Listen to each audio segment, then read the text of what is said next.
What is up, Rad Potential YouTube, and welcome to today's Radformational video. We're going to be talking about rotary engine scallops on your rotors and also porting and how they relate to each other. So if this is your first time on the channel, go check out some of the other videos when you get done learning about this stuff. There's tons more to learn about these engines on this channel. And if you have any questions, drop them in the comments below. Or if you have any super detailed questions where you 100% have to get a hold of me, go check out the Patreon, Rad Potential. It's the best community for getting a hold of me, asking questions, anything super detailed that you got, and I can do my best to help you answer them. So let's dig into it. What are scallops on a rotor, and what does it do? This is the ultimate question we're going to answer here, and then we're going to talk to kind of balancing the port on your iron to that. So first, let's start with the scallops. If you have any rotary engine aside from a Mazda RX-8 engine, they did not come from the factory with scallops. An RX-8 engine would have tiny little intake scallops on it. You can see on this little rotor right here. And those scallops are there to change the port timing. So the port timing in your rotary engine is controlled by where the intake port, okay, is located in the engine's revolution. Much like you can change when a piston engine valve opens and closes with your lobe separation angle, you can change how much the valve opens with how much height is on your lobe, and then you can change the duration with how long the lobe is, right? Same concepts with the rotary engine. The scallop, by removing material from the face of the rotor, okay, as the rotor passes over the port, it's going to open the port sooner and then close the port later. And that would be if you have your rotor scalloped on both sides. Okay? This rotor is the same as an RX-8 rotor in theory, is that it has an intake scallop but not the exhaust scallop. I'll put a picture up of a rotor that has both an intake scallop and an exhaust scallop. So what that's doing is effectively creating more duration for your port to be open. Okay. If you're going to have the scalloping done, all right, you need to have a shop that is a professional shop that does this, because taking this material off the face of the rotor is going to change the compression. It's going to change the balance of that rotor. So you need to have that rotor professionally sexied up, just like this one. I could do the intake porting myself here in the shop, and I could probably put a pretty clean scallop on a rotor, but the rotor's not going to be balanced. It's probably going to rattle apart at high RPM. So the reason I'm making this video is I was asked a question when this REW was brought to me by one of my buddies to get street ported. He's got completely super decked out rotors, intake scallops, exhaust scallops, the whole deal. And he asked me the question of, here's a street port template I want you to do, right? Is there a way to optimize the port for the scallop? Okay, i.e., can you custom port this to match kind of the shape of a scallop, and is that something you've seen done? So that sparked me down the rabbit hole of trying to figure out if that's possible. And you're going to find that scallops, okay, are beneficial to making more power in your rotary engine, right? It's doing scallops would be the effective same thing as doing a street port, right? You're increasing the duration, or a race port, or doing something bigger. So when you combine scallops with a port, you're effectively increasing the effectiveness of the port without having to make the port massive. Now that you know what a scallop is and how it affects the rotor, let's look at how the scallop and the port interact together.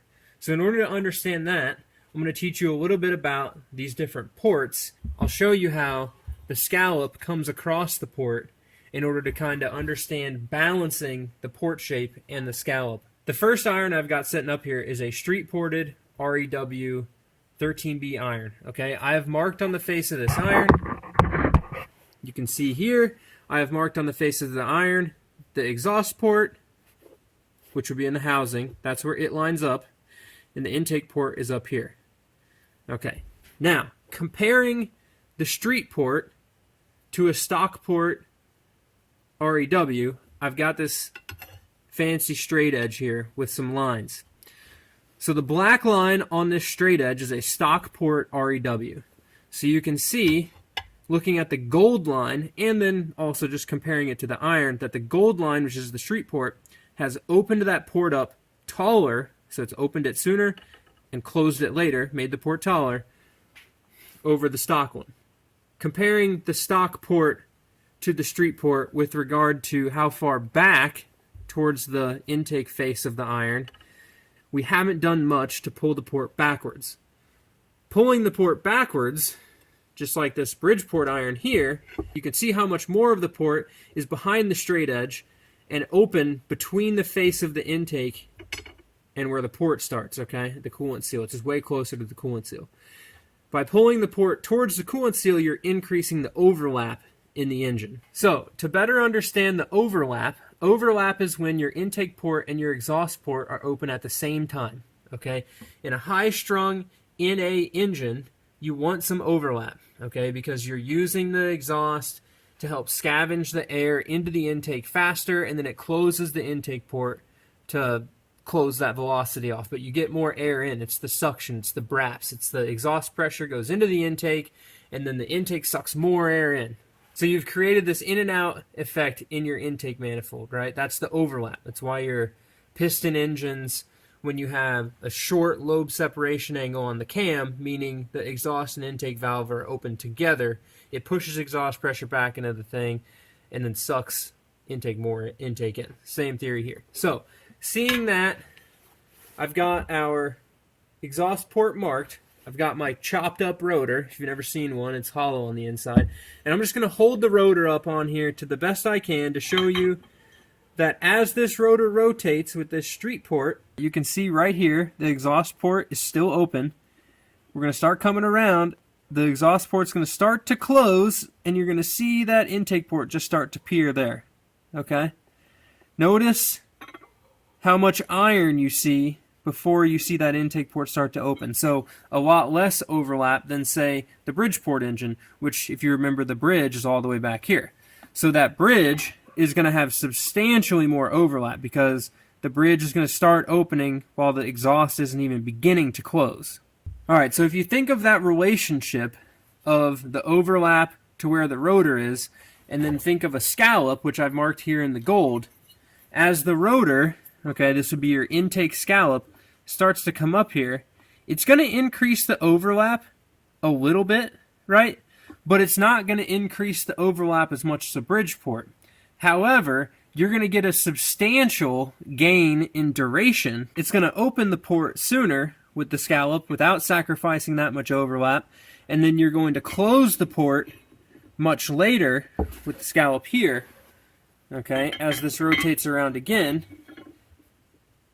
Relationship to the top of the port, as it closes, it's going to close the port much later. So you're effectively increasing the duration even more than just a street port, okay, without sacrificing the overlap of a Bridgeport. The scalloped rotors, in theory, should provide a much better flow state for the engine for a boosted application, because this is effectively optimizing the intake port timing, okay?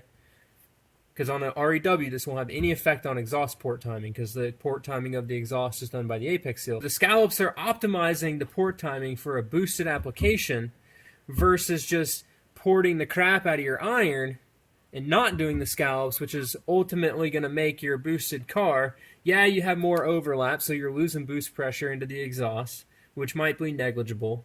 And keep in mind, I have never, this is just me talking this stuff out for you guys, okay? This will be the first engine that I'm going to actually see dyno numbers from with a scallop and a known port in it, okay? You've seen some stuff online where some guys will change the scalloped, like I know the Vargas guys have a dyno graph that shows, and I'll see if I can find a picture of it and put it up, but they have a dyno graph that shows scalloped rotors versus not scalloped rotors in the same engine. But they also changed from turbo rotors, okay, that were in the engine, so lower compression, and then they scalloped a set of NA rotors, which then brought the compression close to what the turbo ones were. So really the only change was the port timing, if you think about it. But you need to understand that scalloping your rotors is going to lower the compression as well if you use the same ones you have. So if you have turbo rotors and you scallop them, now you're 8.9 to 1s, maybe 8.7 to 1 compression. But the reason I wanted to make this video is just because I could not find any information, okay? Very few and far between people who have scalloped rotors in their engine and have done any sort of diagram or shown how it relates to the port. Because you see, and I've heard and read from my buddy who I'm doing these ports for and running the scalloped rotors, that you don't need to do a huge intake port with a scalloped rotor, because the scalloped rotor is effectively going to give you one notch up, right? So if you have a big, huge street port, the scalloped rotor is going to effectively give you the port flow of like a bridge port, right? Because of the airflow characteristic that the scallop gives you in duration, right? But if you do a bridge port, then it's going to act more like, you know, maybe a semi-peripheral port, like you're going to increase the flow one notch per se. And that's from just engine builders that I've talked to that have put these together and seen these numbers on the dynos. I don't have a concrete, like, this guy did this with this data. But I was curious, and I was asking questions to all my engine builder friends, like, can I, going back to what I said at the beginning, can I change a street port to fit a scallop? Like, I didn't know. But in the end, what I figured out is that there's really, you know, maybe there's a science to shaping a port to fit a scallop better and pulling it where the duration is increased and not doing, you know, yeah, I'm sure you could optimize that, but nobody's done it. Or that's the ultimate solution to the questions that I had was you could, if you were to flow state analysis all of this stuff and just like spend a bunch of time testing it, yeah, that's good data, but I don't think that necessarily applies to the masses in rotary engines, right? So I wanted to make this video because I learned a lot about how scallops relate to ports and then kind of optimizing the setup for this. So this engine that we built, okay, scallops are on the primary and secondary side of the rotor. The engine that's getting built is an REW, right? It has massive primaries. We ported them up, ported the secondaries to this big street port. He's running an elite intake manifold with one big throttle body, so we're not really worried about primary and secondary staging. He's already kind of knows the drivability is not going to be that epic, but in theory, this engine, right, this setup should provide that best case scenario for boost, which is high duration and also low risk for catching corner seals and brake and side seals, where you have all this heat concentrated in when you do these bridge ports. You know, they get kind of fragile in there. So I think doing a big street port like this, doing your scalloped rotors, especially if you're going boosted, is just going to be one of the best, you know, balanced situations. You see guys, right, and I'm going to go to the piston engine stuff. You see guys that have NA engines, right, like they build a 427, like an LS or something, and it's got an NA cam in it, and they turbo it, and then they break stuff. Or they're a little bit more risky with what they're doing, or they're perceived to be more risky with what they're doing because that camshaft is not tuned for boost. So you have to kind of think about, in my head, when I'm building a rotary, is you need to apply those principles to the rotary engine ports. Otherwise, you're putting yourself in the same boat as that. And maybe rotary engine porting is a different, like the risks are different versus running an NA cam with a blower on it or a turbos or something in a high RPM and high boost situation. But in my head, right, the half bridge engine that we did put together that ultimately cracked a corner seal and then some detonation happened and broke a side seal, you know, in my head, a street port engine is at way less risk for that because the seals are supported by the iron better. You know, the scallop technically puts your seals more at risk on the rotor because there's much less material here to support the side seal. But I mean, you know, this chips one is super strong, tons of material left, even compared to an RX-8 one. Here, the chips rotor has just as much, heck, it has more left over than an RX-8 one. So if Mazda's doing it to that regard, then obviously they've done the FEA, finite element analysis, on this part of the rotor to understand that like X amount of detonation is not going to break the side seal, but X plus 10 will, right? So I don't know. I thought that was an interesting conversation and an interesting learning experience journey that I had this week. And I had the stuff here to be able to show it to you. And I just thought it was interesting. And I'd love to get your guys' opinions and thoughts in the comments. And especially if you guys are running scalloped rotors, if you have dyno information on your engine, like say you built it, like this one was a stock engine, right? Blew up. take it apart, make all these changes, and we're going to obviously see improvements with the same boost number, same turbo setup, etc., because of the ports and the scallops. But I would love to see the guys that have enough experience in this world that they've only changed one of the variables, right? So you say you have a guy that has an REW, he street ported it, upgraded his turbos, engine blew up, irons were fine, did fresh housings, scalloped the rotors, put it back together, same boost, what was the power number, right? And ultimately, too, if there's, I know the guys down under, Australia and New Zealand, and there's a lot of you guys that watch these videos, and I appreciate it, that you guys put a lot more science into these engines than the guys up here do. At least I don't get the data or don't see the data from the shops in the United States punching out all these engines and doing all these ports and all these CNC stuff and the billet irons and all that. So if you guys down there also comment below if you've had shops or know of a shop that's capable of like doing a flow state analysis. I know you could easily do a flow state on just the intake port to see like what does say it's polishing the runner or dimpling the runner, and then a street port, like what's that flow rate through there, and then same thing like doing a bridge port. Obviously you're going to have more ports open, more air. So I would be interested to see if there is a experiment you could set up to be able to test that with a scalloped rotor. I don't know if there's a way you could measure the flow or pressurize the engine. Effectively, this is just a big air pump.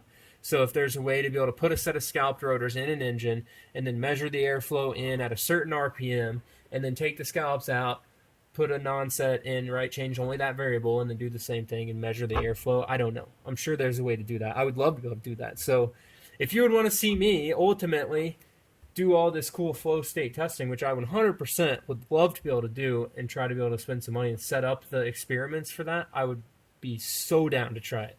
So my background is in civil engineering, which is not mechanical engineering, but I did take fluid dynamics classes and all that stuff, and I make it a point to learn new stuff every day, and I love learning about these engines. So hopefully you guys learned something in this video, and hopefully I wasn't super crazy confusing trying to explain stuff. However, I'm stoked that this small street port with a set of scalloped rotors led to this big deep dive into me learning more about these engines. And I'd be interested to see also, like, I want to do a high revving 12A build here soon and using these gnarly bridge plates that, I might have to do some cleanup port work on those. But I'd be excited to apply these to something and then see what the results are.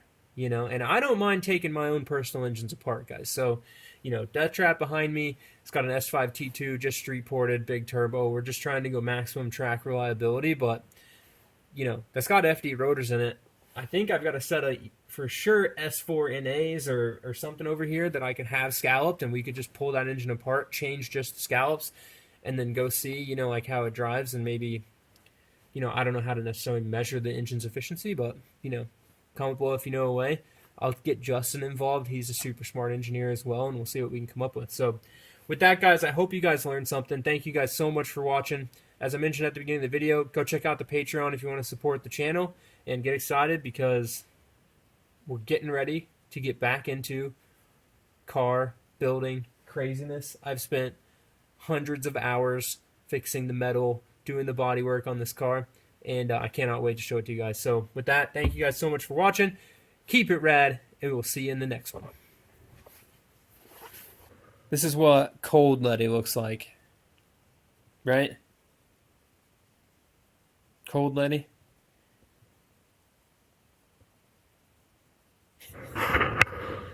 I'm not even going to ask her to jump if scalloped rotors are the way of the future. She would jump if it wasn't 30 degrees and freezing. Peace, guys.